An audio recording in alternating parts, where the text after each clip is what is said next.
আসসালামু আলাইকুম viewers, welcome to another video. পাখিরহাট YouTube চ্যানেলে আপনাকে স্বাগতম। বরাবরের মতো চলে আসলাম নতুন আরেকটি ভিডিও নিয়ে। কে কোথা থেকে দেখতেছেন দয়া করে আমার চ্যানেলটি সবাই সাবস্ক্রাইব করে দিবেন আর কমেন্ট করে জানাবেন আপনারা কে কোথা থেকে দেখতেছেন এবং কেমন আছেন, আর আমার পাখিগুলো আপনাদের কাছে কেমন লাগে। তো আলহামদুলিল্লাহ, তারা সবাই ভালো আছে। সে এখনও ডিম দেয়নি, তো তারা তো ডিম দিয়ে মাশাল্লাহ বাচ্চা করছে। বাচ্চা একটা হইছেও, আর একটা দুর্ভাগ্যজনক একটা অ্যাক্সিডেন্ট হয়েছে।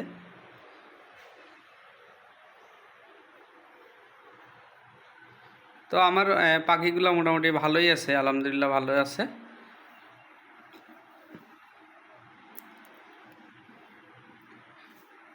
তা আমার ভিডিওগুলো যারা ফলো করেন তারা আমি মোটামুটি আপনাদের কিছু টিপস দিয়ে থাকি। টিপসগুলো হলো এমন, কবুতর নিয়ে কবুতরের যখন রোগ হবে এবং কবুতরের যখন আপনার অসুস্থ হয়ে যাবে, কবুতর কি করলে অসুস্থ না হয়, কি করলে অসুস্থ হয়ে যায় এবং কেমন থাকলে অসুস্থ হয়ে যায়, এখন পরিবেশটা কেমন লাগে, এগুলো আমি মোটামুটি আপনাদের সব ভিডিওতে মোটামুটি কিছু না কিছু বলে থাকি। তো আপনারা যারা আমার ভিডিওগুলো ফলো করেন তারা অবশ্যই বুঝতে পারবেন যে আমি আসলে যেটা চাই সেটা হলো আমার কথাগুলোতে, আমার ভিডিওগুলোতে আপনারা দেখে একটু আপনাদের উপকার হয়। আমি সেই জিনিসটা আপনাদের সেটা আমি বেশি করে চাই, যাতে আমার ভিডিওগুলো দেখে আপনাদের সময় নষ্ট না হয়। তো আমি সবসময় একটা কথা বলে থাকি, সেটা হলো যারা আপনারা কবুতর নতুন পালেন এবং পালতেছেন এবং কম আছে, যাদের এই সম্পর্কে খুব ধারণা কম, তো আমি যেটুকু আমার জ্ঞানের ভিতরে আছে আমি সেটুকু এই কবুতর সম্পর্কে আপনাদের দিতে চাই। সেগুলো হলো মোটামুটি কয়েক ভিডিওতে আমি এগুলো বলে থাকি যে কবুতরের বিভিন্ন জানে সুস্থ থাকে সেই সব ইয়ে নিয়ে। তো আমি বরাবরের মতো যে কথা বলি সবসময়, কবুতরের 3-4টা জিনিস ভালো রাখলে আপনার কবুতর সুস্থ এবং ভালো রেজাল্ট করবে মাশাল্লাহ, এটা ইনশাল্লাহ। আপনারা এইভাবে আপনারা কবুতর পালন করবেন, দেখবেন রেজাল্ট অবশ্যই ভালো রেজাল্ট আসবে, আমি যেটা মনে করি।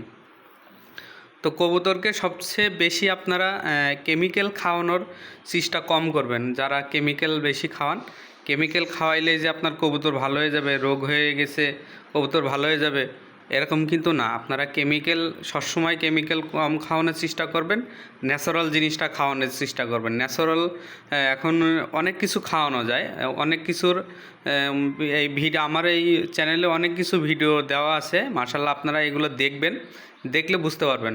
আমি কবুতরকে আজ পর্যন্ত আমার কোনো কেমিক্যাল আমি আজ পর্যন্ত খাওয়াই নাই ওদের।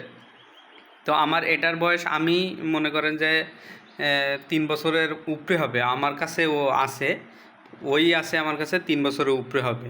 তো আজ পর্যন্ত ওর আল্লাহ দিলে কোনো সমস্যা হয় নাই। তো তার আনছি প্রায় 2-3 মাস হয়েছে। সে মাশাল্লাহ তার পাখনা উঠছে, তো মনে করেন যে ফেদারগুলো উঠে গেছিলো মাশাল্লাহ, তার একটা কালার আসছে, সুন্দর একটা কালার আসছে। তো আপনারা যারা ভিডিওগুলো দেখেন তারা পরিবর্তন বুঝতে পারবেন, যারা আমার ভিডিওগুলো দেখেন। তো মাশাল্লাহ তাদের নিয়ে আসছি 2 মাস, না, হ্যাঁ 1.5 মাসের উপরে হবে। তো মাশাল্লাহ তারা আমার পোষ মানছে। আমি তাদের ছেড়ে দিই, বিকালে ছেড়ে দিই। তো মাশাল্লাহ তারা খুবই ভালো আছে। তার একটা বাচ্চা উঠছে মাশাল্লাহ, সেও অনেক ভালো আছে আলহামদুলিল্লাহ। আর একটা বাচ্চা তো দুর্ভাগ্য হয়েছিল। তো যাই হোক, ওটা নিয়ে হলো আল্লাহ ভরসা, সব কিছু নিয়ে চিন্তা করা যাবে না।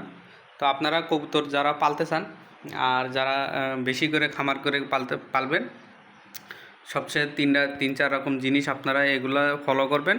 খাবার কীরকম খাবার দিচ্ছেন এবং আপনার পানি কীরকম, আপনি সবচেয়ে ন্যাচারাল যে ভিটামিনগুলো আছে করানোর চেষ্টা করবেন। দেখবেন আপনার কবুতর অনেক ভালো হয়ে গেছে।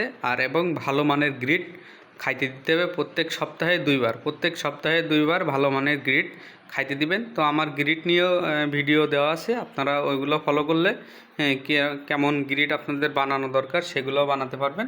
তো আমি গ্রিড টিরিড আমি যত কিছু আছে সব নিজে বানায় এগুলো কবুতরকে খাওয়াই। তো আপনারা এগুলো আমার ভিডিও দেওয়া আছে, সবগুলো ফলো করলে মাশাআল্লাহ আপনারা বাড়িতে এগুলো বানাতে পারবেন।